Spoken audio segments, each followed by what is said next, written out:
Hey, welcome back to the Business of Fun podcast stream. This is day 3 of my experiment in using the podcast stream as a way to teach quick lessons, quick hits to folks to see if there is an audience for this, to see if I can share some marketing and strategy ideas that will be beneficial to everybody. The first day, Monday, I talked about strategy and the 2 questions that you need to answer to set an effective strategy and what the 2 choices your organization needs to make are. Yesterday, I talked about research. I talked about the different kinds of research, ethnography, quantitative and qualitative research, and the concept of backward market research.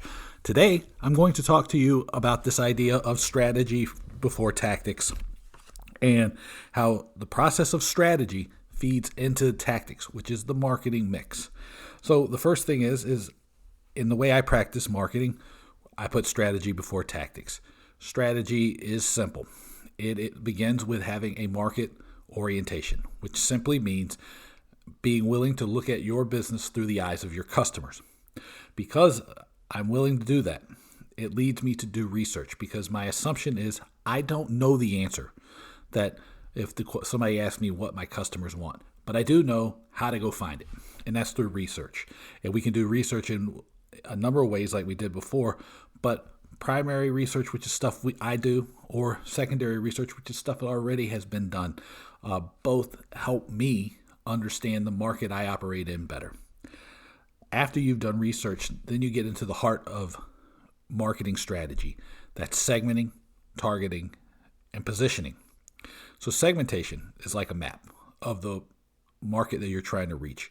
It should include everybody who could possibly engage with you in some way, shape, or form.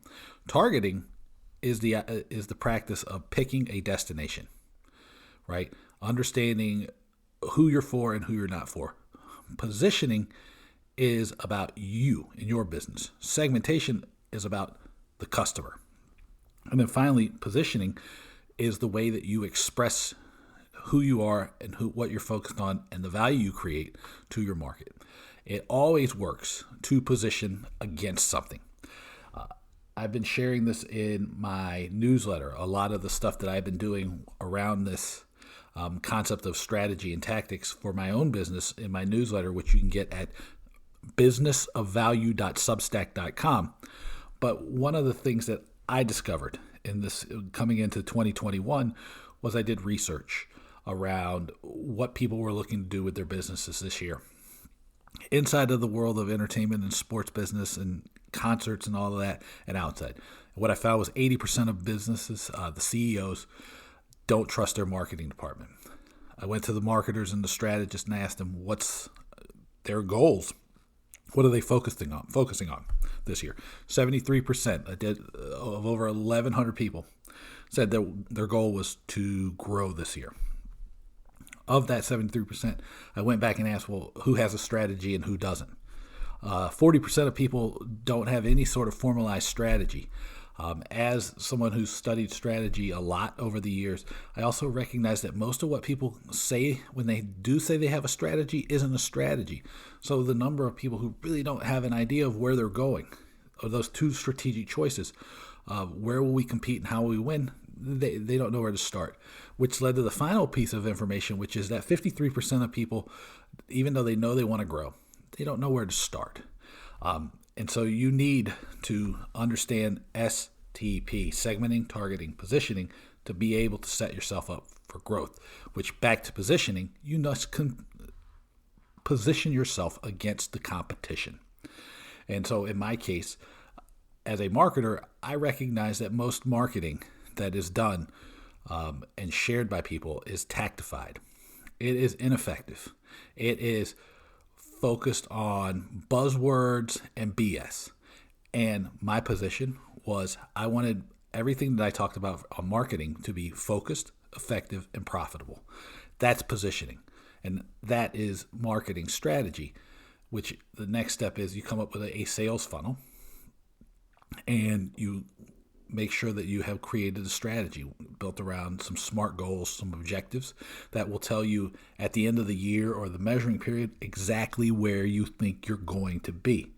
And that moves into the marketing mix, which is the 4 Ps of marketing, which still work totally fine And when you hear people talk about the fact that the 4Ps don't work anymore, it's usually because they haven't necessarily been trained as a proper marketer to understand the sales funnel handles a lot of those things about awareness and nurturing and rebuying and anything else that might be considered something about customer relations and customer development is all included in the sales funnel, which you learn what stages you should have by doing research, by talking to your customers, by understanding what's going on. The 4Ps now: product, price, place, and promotion. Those are the marketing mix. I'm going to talk tomorrow about one of the 4Ps that really sticks with me, which is pricing. But the quick overview: when you're thinking about product, you need to think about the 3 levels of the product. The core outcome you're achieving, the actual product, and the augmented product. The core thing is what's the value people get. The product is actually the product or service that you give people, and the augmented product is all the things around it. For pricing, most people do price by sticking their thumb in there and seeing which way the wind blows. There's a number of different pricing techniques, which I'll get into a few of them tomorrow. If you've subscribed to this podcast or bookmarked the webpage, you can do dynamic pricing, right? A lot of people who listen to tickets are going to ask about that. You can do cost plus pricing. My favorite is value-based pricing. And there's some other ideas about pricing. The key thing is that you need to be very, very conscious of how you're pricing, the research that goes into how you set your pricing, and make sure that you price effectively. It's the most important lever that you can push for your business. A 1% increase in price point that you can get for your product or service equates to about a 10 to 12% increase in profitability. It's not how much money you bring in, it's how much money you keep. At the same token, I would be off-brand if I didn't tell you discounting is something you should never do. For every 1% you discount your price, you lose 40% of your profit. That's on average. So discounts are very, very dangerous.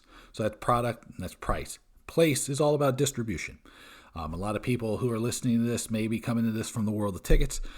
We have primary distribution and secondary distribution. The key when you're thinking about distribution is what do you do well and what would you benefit from a partner, right? You have to make these decisions consciously and within the scope of the strategy that you have set for yourself.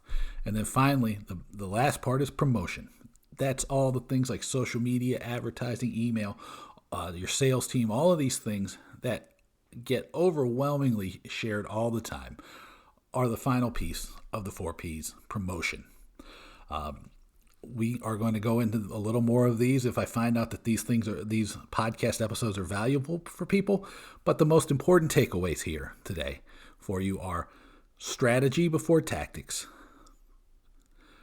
Become market oriented so that you understand how to do research. Most importantly, segment your market. Break it up into target segments. Target big juicy opportunities based on the behaviors that you see from the segmentation. And then position yourself against the competition. Create a strategy with some goals and objectives that'll tell you where you should put your attention. And then use the 4Ps, the marketing mix, to bring your strategy to life. Product, price, place, and promotion. If you dig this thing, you might dig my newsletter, businessofvalue.substack.com. Check out my website. It's davewakeman.com. Send me an email. Let me know if these things are adding value to you. dave@davewakeman.com. I will see you tomorrow. I'm coming in at about 9 minutes. Thanks for listening.